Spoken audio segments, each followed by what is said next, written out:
Do we have too much government? We need to put people ahead of corporate profits. This system is so lopsided. This threat is a real threat to democracy.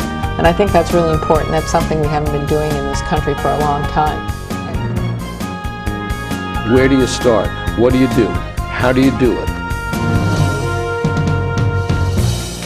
Access to Democracy and other Eagan community television programming is supported by Thomson Reuters, makers of Westlaw Next and based in Eagan.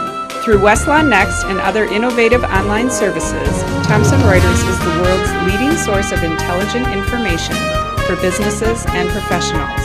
Online at thomsonreuters.com. And by U.S. Federal Credit Union, the member-owned financial institution offering service, value, and experience you can trust to the greater Twin Cities community.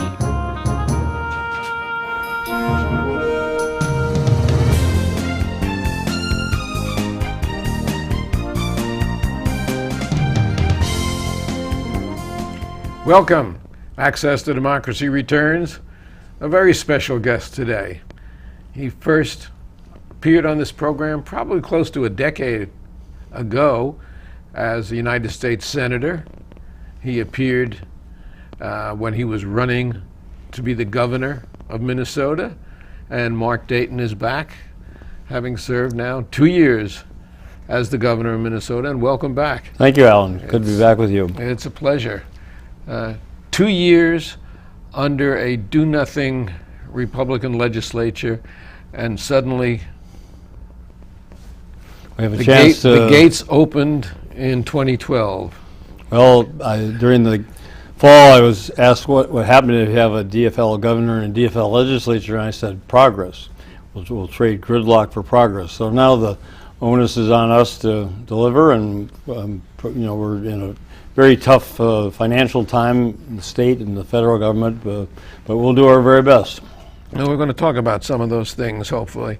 Just today, your task force on transportation, and I don't know if you've even seen it yet, came forth with recommendations, which they say we have to raise more money, but for 10 years, the infrastructure of this state has really suffered. We have had no progress. We've had a bridge that fell into the Mississippi River. So have you had a chance to look at the report yet? And let's talk about I transportation. reviewed the draft with Commissioner Sorrell. We put together a task force of experts from the private sector mostly, and people with different perspectives, some financial experts, and I basically said to them, totally independent of me, I may support it, I may not, but tell the people of Minnesota, what's it going to cost to maintain a quality transportation system, both the highways and public transit. And they came out with an analysis that we will need $12 billion more than what we would get now through the existing financing mechanisms. Well, I know there's not public support for that. I know there's not public support for a gas tax increase or anything. And furthermore, it's not going to get us where we need to be. So I don't have an answer yet, but I think they've defined the scope of the problem. And as you said, Alan, we're not making the investments in our infrastructure improvements necessary to prepare ourselves for the next half century. And every year that goes by that we don't make an investment becomes more costly down the road. Absolutely. Now, one of the things, the proposed bonding bill really was slashed by a third by the last legislature. To me, bonding bills at this time, when interest is as low as it's been, create jobs, offer remedies, help us really improve the infrastructure. It was senseless to me. I hope to see something come back that'll create more of those jobs, get more people working, and that money goes right back into the community. Absolutely right. And you say low interest rates need to create jobs, especially in the building trades. But there was a view of the Republican caucuses the last 2 years that anything government does is bad. The solution is less government or no government, no restrictions on business activity, reduce or try to eliminate taxes, and everything will work out fine. Well, I have a different view. which is that government does have a positive role to play in benefiting our society and moving our economy forward. And part of it, as you say, is a bonding bill where we bond to make capital investments that are going to build new buildings at St. Cloud State and Winona State and others places that are going to benefit students for decades to come and put people to work in the process. And of course, that brings us to education. One of the reasons that this state was always on the cutting edge of greatness in this country is because of the educational philosophy that the state had for years and years and years. Somehow or other that has diminished in the last decade, and we see it statistically. We're not where we once were. How do we get back there? And if it costs money, isn't that money well spent? Well, I think it is. You're right. And actually, I've looked over the last 15 years to see what the changes have been if you take the state budget as a pie chart. And surprisingly, our commitment as a percentage of the state budget to K-12 education has remained stable and better than I would have thought. But higher education has really taken the hit. And 15 years ago, 11.5% of the state budget went to higher education, and now it's 7.5%. So it's dropped significantly. And we had to cut both the University of Minnesota and MnSCU by 15% for this biennium. Well, we had to because the legislature wouldn't agree to my proposal to raise taxes on the wealthiest 2% of Minnesotans. So we were putting that fiscal bind, but we can't keep going that direction. And let's talk about that, raising taxes. We heard so much about it on the national election this year. Obviously, this country spoke, and it spoke rather overwhelmingly that they liked what Barack Obama had to say, that they're willing to bear a little bit more of the burden, but should the wealthy, and we have to include you in that group, but you're one of the ones who say, I won't mind paying a little bit more, if in fact it's going to improve our society. So how does that factor down into the state? Well, I started my campaign for governor 3 years ago, and I made that the centerpiece of my campaign because we need the revenue and because we need tax fairness. And the wealthiest people in Minnesota pay a smaller percent of their income in state and local taxes than middle class families. So, I was elected on that basis. I won a primary on that basis, the general election, and that was well before people in Washington were talking about the need to do that. Now they are. The president's behind that, and I just think that's one of the pieces. I mean, the federal revenues are the lowest as a percent of the gross domestic product in this country that they've been since 1950. Expenditures are the highest as a percent of GDP that they've been since World War II. So that you talk about the gap, the deficit is, and it's similar here in the state of Minnesota. We, 2 tax cuts in 1999, 2000, and revenues have dropped by $8 billion over that subsequent decade. Now, some people say that's great, and it is. We'd all like to see lower taxes, but if you don't mean you're not funding education, you're not funding infrastructure, you're not funding better transportation systems, then we pay the price for that down the road. And as you said, it gets more expensive to try to catch up. So it's got to be a balance, and I think part of the solution is for the wealthiest 2% who can afford to pay a little more to pay a little more. And for instance, property taxes. Property taxes have gone up. Well, the legislature has taken money that was really constitutionally set for the schools, and they have utilized it to claim that they balanced the budget, which they didn't do. They robbed Peter to pay the budget Paul. That money has to be repaid. The fact of the matter is that's not the way to budget for the future. The fact of the matter is that we still have that budget deficit to overcome, and we've come out of a recession, and now it looks like housing is picking up. What do we have to look forward to going forward? And talk about who would get hit under your proposal for higher income taxes. Well, as you point out, Alan, the other side says, well, we haven't raised taxes, but property taxes have gone up $750 million in Minnesota over the last 10 years. And so the revenue source has been pushed from state taxes, the income tax, which is the most progressive, and sales tax, if it's structured properly, is certainly more progressive than, or less regressive than property tax. So, people will sock with the property tax, and then the legislature says, well, that's local government. Don't blame us, blame mayors and city councils and county commissioners and school boards. Well, if the state's cutting its funding for those purposes, I mean, even with cutting their own budgets, which they've done, local governments have really no option as well but to increase property taxes. So, I want to increase the taxes on the wealthiest 2%. I mean, that's the focus. Which is how many people in the state?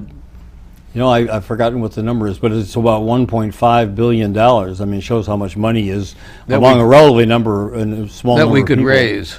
And we would raise for this 2 years that we're in now, this biennium, and that would have meant we would have had a balanced budget. We wouldn't have to borrow $750 million from our schools. We wouldn't have to borrow $750 million from future tobacco revenues. And we would also then have a slight surplus going into the next 2 years rather than what's projected now to be a $1 billion deficit. So their unwillingness to raise revenues just on the wealthiest 2%, push it off on the cities and counties and schools to raise property taxes and then claim there's no tax increase. It's been terrible fiscal policy. And so now we owe the schools $2.4 billion, and that's going to hamstring anything we can do for the next decade. And raising taxes, as I recall, would mean that those people would be guaranteed to pay the same tax rate up to what, $1 million? And it's only what they earned over $1 million that would where their taxes would go up? Well, that became evolving the proposal. That's the 2% starts about $120,000 for an individual, about $150,000 for couple. But you're right, it doesn't mean they pay 2% on the whole $150,000. Right. They pay 2% on whatever the amount is above that threshold level. So I mean, it's real money certainly, but it's not beyond the means of anybody. And again, the choice is either be fiscally responsible or not, be able to fund education or not, be able to make the investments in transportation, things that we need for our successful future, or let it go by. Now, I almost flew into my television set last Sunday because Annette Meeks was at issue, and she said, Mark Dayton thinks that anybody who makes over $150,000 a year is a millionaire. And I said, boy, that's not anything I have ever heard. And the fact of the matter is, it's not consistent with anything you said. It's not consistent with your tax plan. And I think that's typical of the spurious approach that the right wing has taken to anything that's progressive that'll get us back on a level footing. Well, with all due respect, I grew up in a family of millionaires and was surrounded by millionaires, and I know the lifestyles and the capabilities of people who have that good fortune of either been given it as I was or have earned it. And I'm all in favor of their success. I'm all in favor of their earning whatever income their talents can achieve legally and ethically. But I just think they should pay their fair share of taxes. And I mean, people like Warren Buffett say, millionaires don't pay a smaller percentage of their income and taxes at the federal level than the executive assistants that work for them. And I think Romney proved that right. by Exactly. Obviously he pays 14 point something % of his taxes. I know I'd like to do that, but I know I pay a lot more, and most people pay a lot more. So there is an inequity there, and people like yourself recognize it. People like yourself and Buffett will speak up on it. Now, you had the opportunity when you got out of college to step into just about anything you wanted, including the Dayton Corporation, anything else. What did you do? After I was pre-med in college, I had worked 3 summers when I was in high school as an orderly in the old Abbott Hospital, now part of Abbott Northwestern, and was really fascinated by the surgery and everything that I was exposed to. So I was pre-med through college, but then I got involved in opposition to the Vietnam War in 1967, 68. I was there with you. You know, and so I decided I needed some real-world experience before I made a decision about medical school, and so I went down and taught in a public school in New York City, the Lower East Side, for 2 years. And On the Lower East Side, not some private academy in New York City. Public school 65, just off the Bowery and Canal Street, and mostly, almost entirely low income and minority students. And I always said they taught me a lot more than I taught them, and they taught me to have a very healthy regard for the challenges that teachers face. I mean, I hear so much of the criticism of public schools now, and public school teachers, comes from people who have never been into a real classroom, especially in this modern era, and seen the challenges that people face. I had 32 ninth graders in a science lab with inadequate equipment, and I had 4 different languages and ethnic groups. Today there are 50, 60 or more in ethnic groups in a school in Minnesota. So people have no comprehension of the challenges that teachers are dealing with these days. And those challenges are really monumental. And they're doing it in many cases where they have to put in their own money for some of the equipment, where the books, and I know one case where a teacher was teaching with a biology book that was 40 years old. Well, there have been changes in biology and in the sciences in 40 years. We have, in fact, Jim Carlson, the Senator-elect Jim Carlson's wife, teaches German here, had over 40 students in her German class. It's almost impossible, if it's not a strict lecture class, to really get to know those students and to really service them and to bring the best out of them. Absolutely right. And that individual attention is important for all students, but especially for those who are having difficulties or whatever. And so if we want to close the achievement gap that we're concerned about, one of the ways to do that is to provide more individual attention for students who need it.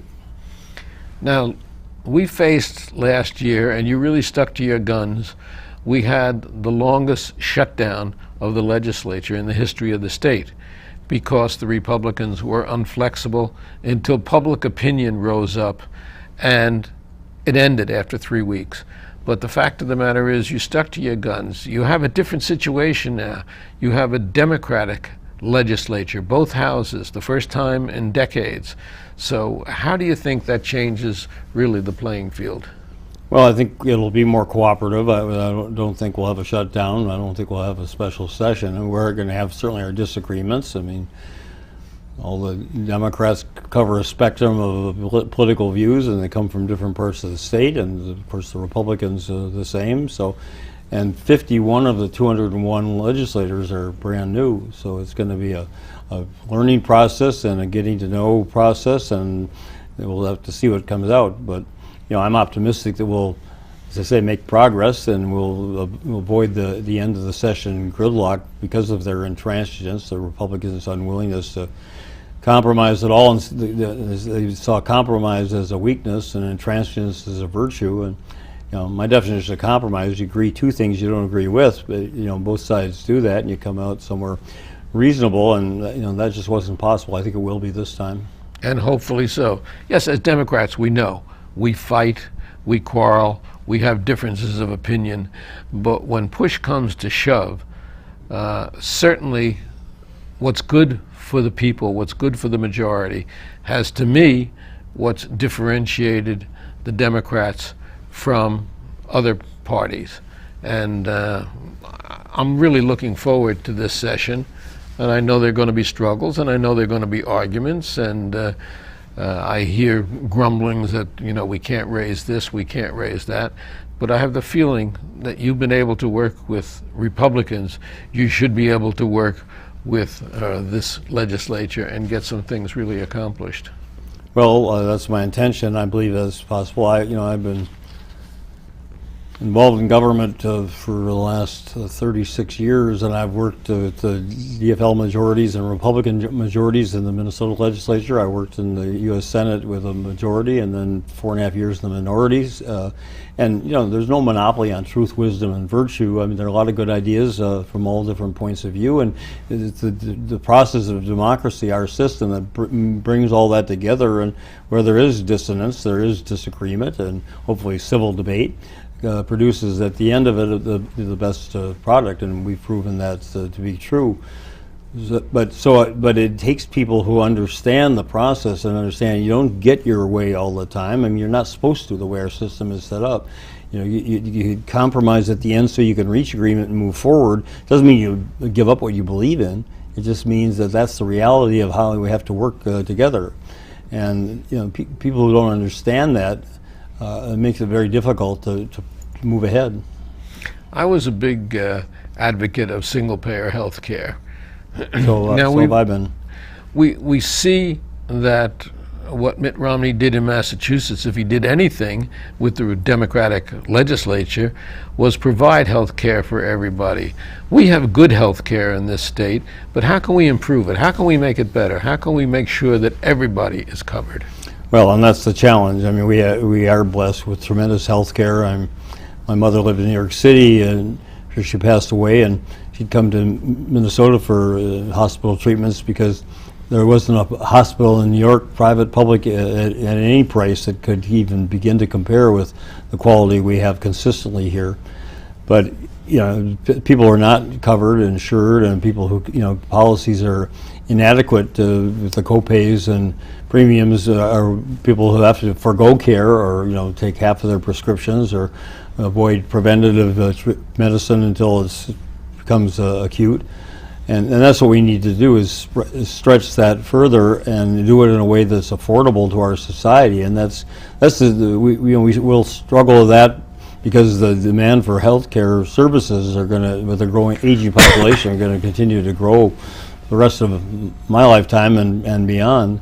So we just need to find more cost efficiencies, and I don't know if the health exchanges are going to accomplish that or not. I mean, we'll find out in a couple of years. They're gargantuan undertakings. The complexity of the software and all the information it has to store and yet be usable to elderly people individually and small business owners and the like. I mean, it's just an enormous undertaking. But if it doesn't work, then a single payer, I still think, is the ultimate, most efficient I did way too. to If proceed. we had Medicare for all, we would have eliminated so much in terms of billions and perhaps trillions of dollars of cost, and really could push forward to some other things that should be and should have been our priorities. Yeah. We're in agreement on that. We'll just have to wait and see if, I believe its time will come. Now, we sit here on the cusp of December in Minnesota. It's about 40 degrees outside. We haven't seen snow. There are serious environmental changes that are going on. This state, 50% of our revenue really is dependent on tourism, as well it should be with all our lakes and the other facilities. But that's another real challenge that you have to be facing now. Well, we avoided the very worst of the drought that afflicted states to our west and south this last summer, but now it's spread, and more of Minnesota is now in what they categorize as extreme drought. It's about a quarter of our state and continue to spread. And yes, I mean, if we don't start seeing snow soon, it's proof positive that we are in the continuation of this drought. And if we go, God forbid, a whole winter like that, we'll have forest fires next spring and summer, as well as serious problems for our farmers who this summer, those most of whom escaped the worst tragedy of the drought, ended up with farm prices that were quite good. But if if you don't have a crop, it doesn't matter what the price is. And corn is so important to our state. Of course, we are the #1 turkey state in the country. I got 10 cents off a cup of coffee at Caribou this week for recognizing that. All right, well, good for you. And the fact of the matter is, Minnesota turkeys are well known. And I'm not talking about legislators. I'm not talking about the animals. Excellent quality, and North Carolina's second. We're about 30% more birds than they. So yes, that's been a really and the agriculture economy overall has been doing relatively well the last few years. The exports are increased greatly to places like China, where they have more per capita income and they want to eat better, and they turn to us for the corn, soybeans, for livestock, as well as pork products and the like. So the market price for corn in Minnesota, even before the drought, was almost 3 times greater than it was 10 years ago, and same for soybeans. So for farmers' ability to make profits in the marketplace and then turn around and spend that money in their local communities, I mean, that's made a big difference. There's little we can do about global warming here as a state, but we do have people like Al Franken and Amy Klobuchar who can really make an impact in terms of national policy, and I think that they will. I really, Amy was just here 2 weeks ago, and I have great confidence that they will speak up so that we can attack global warming as we see these ice caps melting. It's such a challenge to us, and not only to us, but to our children, to the future.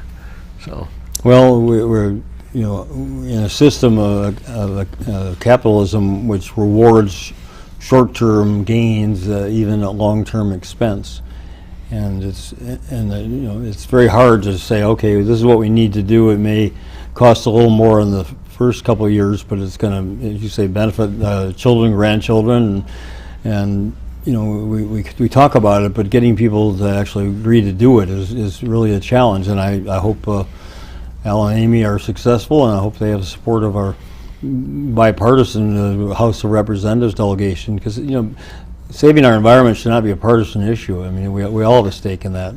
It's incredible to me that almost everything has become a partisan issue, that really the collegiality that we used to have is gone. That I grew up in New York with people like Jacob Javits and people of that ilk, but they were really interested in not fighting, but in doing the best for the constituents. And I really grieve that has vanished to such a large extent in politics today. I agree, and it's amazing to me in Washington how many really smart minds were devoted to trying to avoid the problems, postpone the reckoning for them, rather than solving them. And if we could put all that energy and know-how into what do we need to do to move forward successfully, I think American people are ready for that. I think people in Minnesota are ready for that. But we need that willingness to say, okay, we're facing a tough situation here. As Tom Stinson, our state economist, says, it's self-inflicted. I mean, the deficits we face now didn't exist 10 years ago, either the state or federal level. So we got to work our way through them, or it's going to continue to get worse. And people need to be told that and come to understand it, and then I think they'll support what needs to be done if it's fair and balanced. And a half an hour goes so quickly when you're here. One of the things that makes me happiest is the fact that you are the person who makes the recommendations for the Supreme Court. And you made a great one for the first vacancy we have. I grieve the fact that our judges have to retire at 70 because we're going to lose Paul Anderson, who I think is a great jurist recognized internationally. But I have great faith that your next suggested appointment will be of the caliber. And I look forward to it. I thank you so much for coming down and sharing your time with us. I know how valuable it is. And come back soon. All right. Always good to be with you, Alan. Thank you very much. Thank you.